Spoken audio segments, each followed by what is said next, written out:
여러분 안녕하십니까? 뉴스투데이 강원입니다. 강원도 의원이 도청 공무원들에게 막말을 했다는 보도 어제 전해드렸는데요.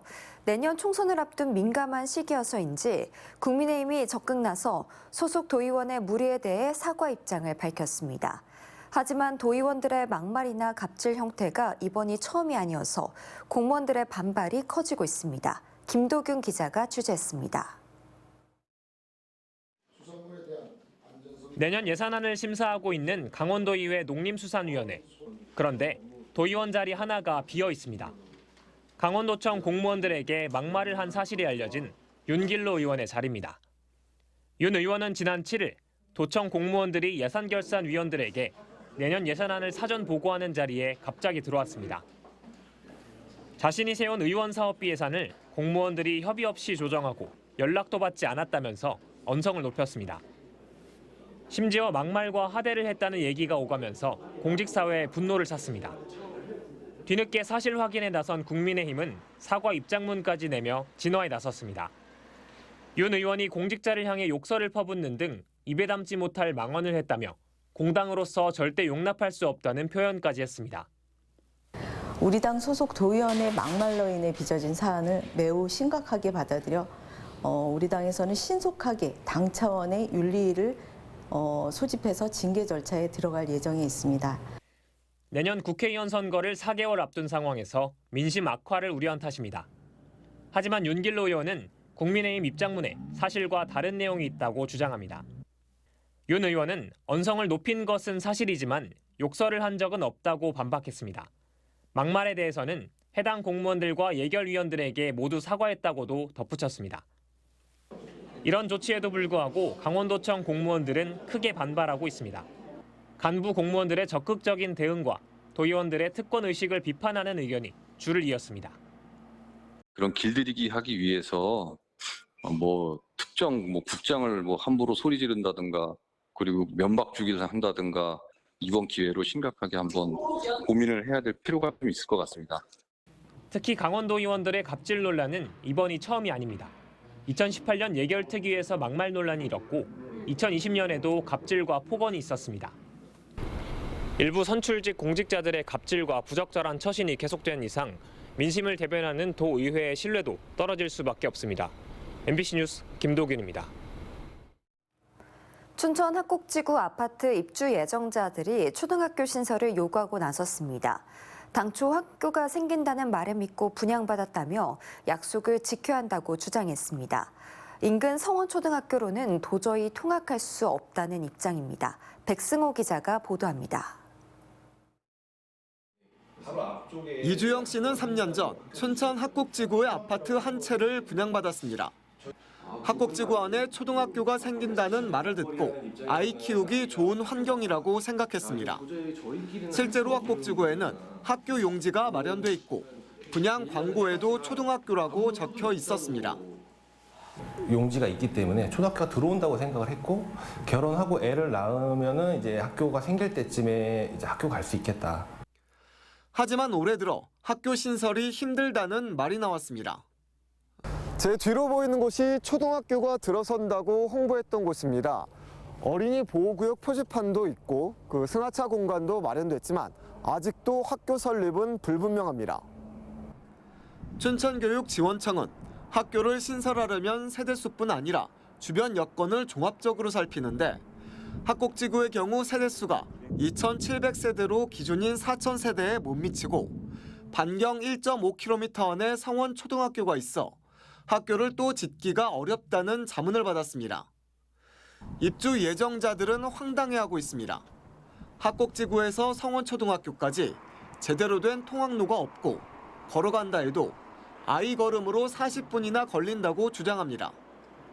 실제 한 입주 예정자는 초등학교 2학년이 학교부터 학곡지구까지 걷는 실험 영상을 제작해 올리기도 했습니다. 40분 정도 걸리네요. 너무 많이 걸리니까 힘듭니다. 어땠어요? 힘들었어요? 책가방 메고 걸어올 수 있겠어? 없어요? 통학버스를 운영한다 해도 매일 300명 이상의 아이들을 옮겨야 하고 성원초등학교 정문 앞이 편도 1차선이라서 많은 버스가 정차하면 교통 혼잡이 불가피합니다. 이런 상황이면 학곡지구 아파트 입주를 포기해야 하나 고민하는 학부모도 있습니다. 지금 살고 있는데 계속 살아야 되는 것 같다, 아니면 입주를 못할 것 같다 이러시는 분들이 지금 많이 있습니다. 학곡지구 아파트 입주는 내년 10월부터 시작됩니다. 춘천시와 춘천교육지원청은 30일에 교육행정협의회를 열고 학곡지구 학교 신설을 위한 대안을 논의합니다. 자치단체가 건립 예산 60%를 부담하는 학교 복합시설로 초등학교를 신설할 수 있을지 살필 예정입니다. MBC 뉴스 백소입니다. 반고금대 관광지 관광열차와 여성가족 행복센터, 한지 전시체험관까지 민선 8기 원주시가 재검토 중이거나 중단한 사업들인데요. 강원도는 원주시의 결정으로 예산이 낭비됐고 국도비 37억 원을 반납하는 결과를 초래했다며 관련자를 훈계하라고 요구했습니다. 보도에 황구선 기자입니다. 문이 잠긴 옛 중앙선 반곡역에 관광열차 2대가 덩그러니 서 있고 출입을 금지하는 빨간 통제선이 쳐 있습니다. 작년 9월 52억 원을 들여 이 관광열차 2대를 구입하고 30억을 추가해 정비고까지 지었지만 열차는 멈춰 있는 상태. 1년 새 유지관리비 1억 4천만 원도 들었습니다. 해당 관광열차를 포함한 반곡금대 관광지 사업을 감사한 강원도는 주변 산지 전용 허가를 받지 못한 채 사업을 추진했고 철도공단 소유 폐철도를 용도 폐지하거나 매입하지 않은, 그러니까 어떻게 운영할지에 대한 계획 없이 열차만 구입했다고 지적했습니다. 강원도는 담당 공무원 3명을 훈계하고 조속히 철도공단과 협의를 추진해 관광열차 운영 계획을 수립할 것을 원주시장에 요구했습니다. 이에 대해 원주시는 토지보상비 300억 원을 추가 확보해 주변 주차장 부지 매입을 추진하고 있고 지속적으로 사업을 추진해 내년 말 관광열차 개통이 목표라고 설명했습니다.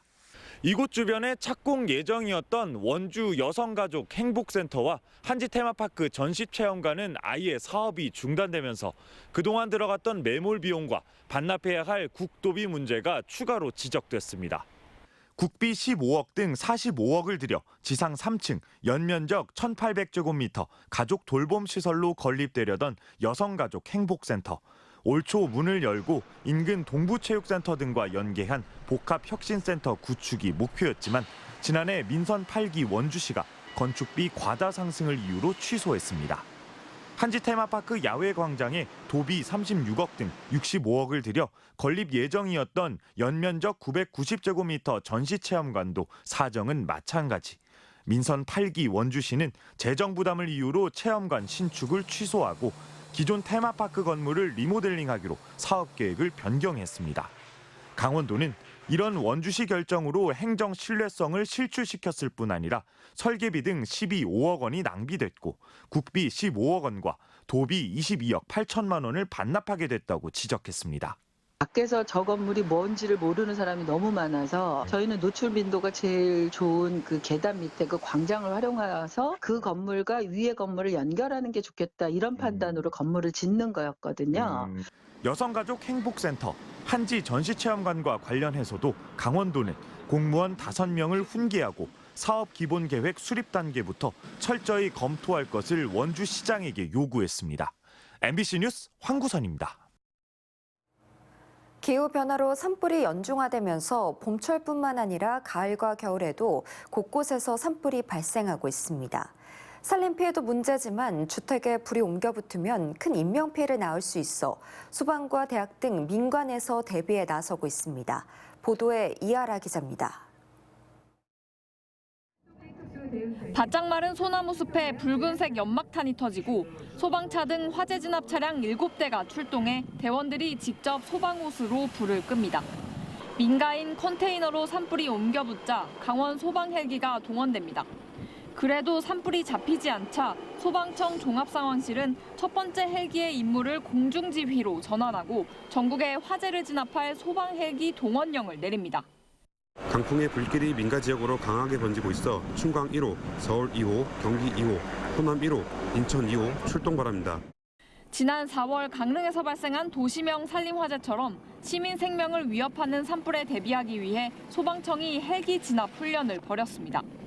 산불이 발생했을 때 헬기 통합지휘는 산림청에서 맡지만 도시명 산불처럼 민가를 위협하는 대형 산불이 잦아지면서 소방 헬기를 이용한 산불 진화 훈련도 필요해졌습니다.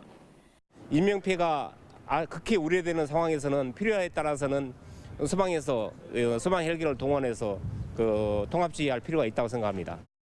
도시명 산불에 대비하기 위해 지역 대학생들도 팔을 걷어붙였습니다. 가톨릭 관동대는 강릉시와 함께 대형 산불의 불쏘시개가 될 수 있는 마른 낙엽을 긁어모아 치우는 주택가 주변 송林코민 활동에 나섰습니다. 산불이 봄, 가을 상관없이 이제는 연년 내내 연중화되고 있기 때문에 다음부터는 월 1회씩 학생들을 주축으로 솔잎치우기 활동을 진행하고자 하고 있습니다. 동해안 6개 지역에는 보름 가까이 건조주의보가 발효 중인 상황. 주택과 인접한 곳에서 발생하는 도시명 산불 우려가 커진 만큼 인명피해를 막기 위한 대응 방안 마련이 시급해졌습니다. MBC 뉴스 이하라입니다. 전국 공무원 노동조합 강원지역본부가 2024 강원 동계 청소년 올림픽 대회 기간 공무원 공짜 인력 차출 중단을 조직위에 요구했습니다. 시군 인력 공백에 대한 아무런 대안 없이 출장비와 체류비를 원소속 기관에서 부담하라고 요구했다며 적절한 보상 없이 사명감만 강조한 인력 차출을 중단하라고 촉구했습니다. 이에 대해 조직위는 20일의 파견 기간 동안 숙박이 필요 없는 원 근무지와 가까운 곳에 배치하고 감사 포상을 추진하는 등 예산 부족 상황에서도 최대한 지원하겠다고 해명했습니다. 강원도 전체의 72% 13개 시군이 군소음에 시달리고 있지만 강원도 차원의 대책이 없다는 도의회 지적에 따라 강원도가 피해 시군을 불러 대책 강구에 나섰습니다. 강원도는 군소음 피해 지역으로 고시된 13개 시군 관계자들과 어제 첫 대책 회의를 열고 시군별 군소음 피해와 보상금 지급, 주민 지원 방안을 논의했습니다. 강원도는 회의를 정례화해 피해 시군 상황이 반영된 도 차원의 협의안을 만들어 국방부, 국회 국방위원회에 대책을 요구할 계획입니다.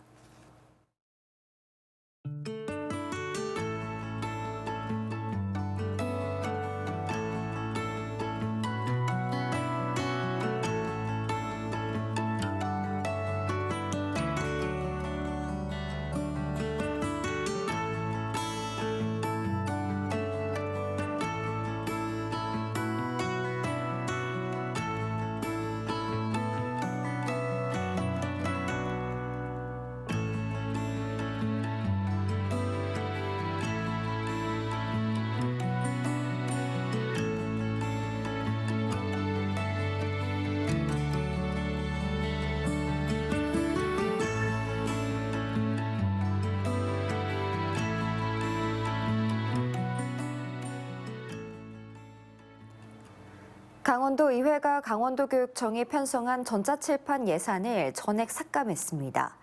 강원도의회 교육위원회는 예산안 예비심사에서 교육청이 편성한 전자칠판 예산 155억 원을 전액 삭감하고 재검토 뒤 향후 추진하기로 했습니다. 이외에도 학생 독립운동 기념관 신축 예산과 평창교육도서관 신축 이전 예산도 전액 삭감하는 등 5개 사업에서 246억 원을 삭감됐습니다. 춘천 타이거즈 휠체어 농구단이 창단 이후 처음으로 리그 통합 우승을 차지했습니다. 춘천 타이거즈는 경기도 성남에서 진행된 휠체어 농구리그 챔피언 결정전에서 코웨이 블루휠스의 2연승에 2023 KWBL 휠체어 농구리그 정규 경기를 포함해 17전 전승으로 창단 첫 통합 우승을 차지했습니다. 춘천 타이거즈는 2019년에 창단했습니다. 춘천 사랑상품권이 연말을 맞아 10% 특별 할인 판매됩니다. 춘천시는 다음 달 1일부터 춘천 사랑상품권을 10% 특별 할인에 판매한다며 한 사람당 구매 한도가 모바일은 25만 원, 종이 상품권은 20만 원이라고 밝혔습니다. 특별 할인 판매는 춘천 사랑상품권 월 발행액인 86억 원이 소진될 때까지 진행됩니다. 강원도 첫 럼피스킨병 발생지인 양구 발생농장 10km 내 방역대에 대한 이동 제한이 전면 해제됐습니다. 강원도는 방역대한 소사육 농장이 백신 접종 완료일로부터 한 달이 지나고 4주 이내 추가 발생이 일어나지 않아 축산 차량 등에 대한 이동 제한 조치를 모두 해제했다고 밝혔습니다.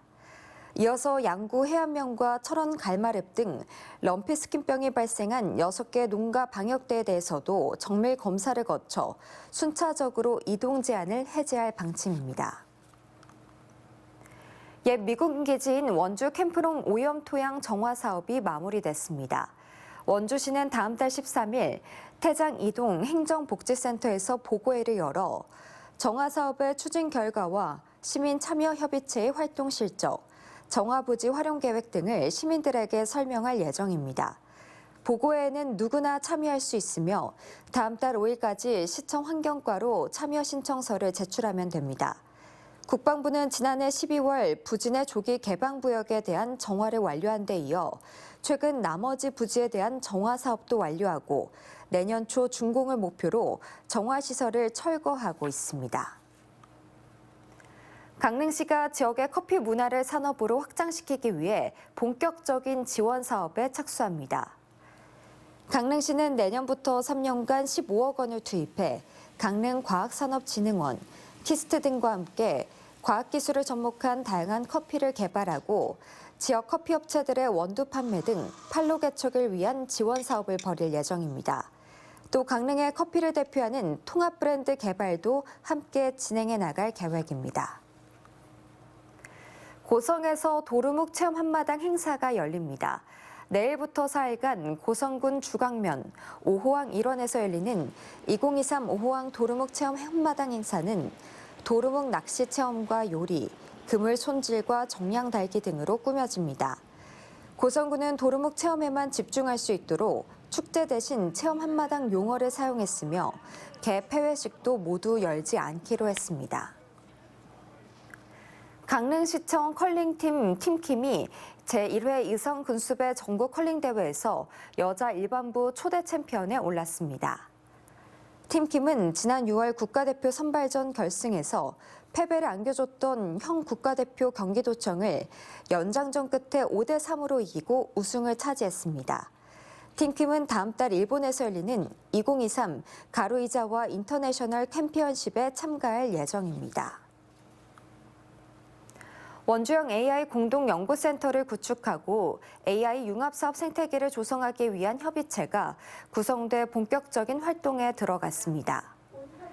원주시와 원주연세의료원, 상지대, 그리고 관련 17개 혁신기업들은 업무 협약을 체결하고 원주형 AI 공동연구센터 구축과 지원, 과학기술부의 디지털 트윈 융합의료혁신 선도사업 추진, AI 솔루션 개발과 기술 지원 네트워크 구축, 공모사업 발굴 등에 힘을 모으기로 했습니다. 협약식에 이어 공동연구센터 운영회의도 마련돼 구체적인 협력 방안과 앞으로의 추진 방향, 산업 생태계 조성과 관련된 토론을 벌였습니다. 홍천군이 내년 예산으로 7,163억 원을 편성했습니다. 직원 복리후생 예산과 부서 운영 경비는 올해에 비해 34%, 5%를 각각 삭감했지만 사회복지 분야 예산은 15% 늘어난 1,800억 원을 편성했습니다. 또 지역경제 회복을 위한 생활인구 유치 등 마중물 예산도 올해보다 47억 원 증액했습니다. 홍천군 농장업 대행 서비스가 호응을 얻고 있습니다. 홍천군에 따르면 올해 대행 서비스를 이용한 농가는 180개 농가, 대행 건수는 190건이었습니다. 이상으로 뉴스투데이 강원을 마칩니다. 시청해주신 여러분 고맙습니다.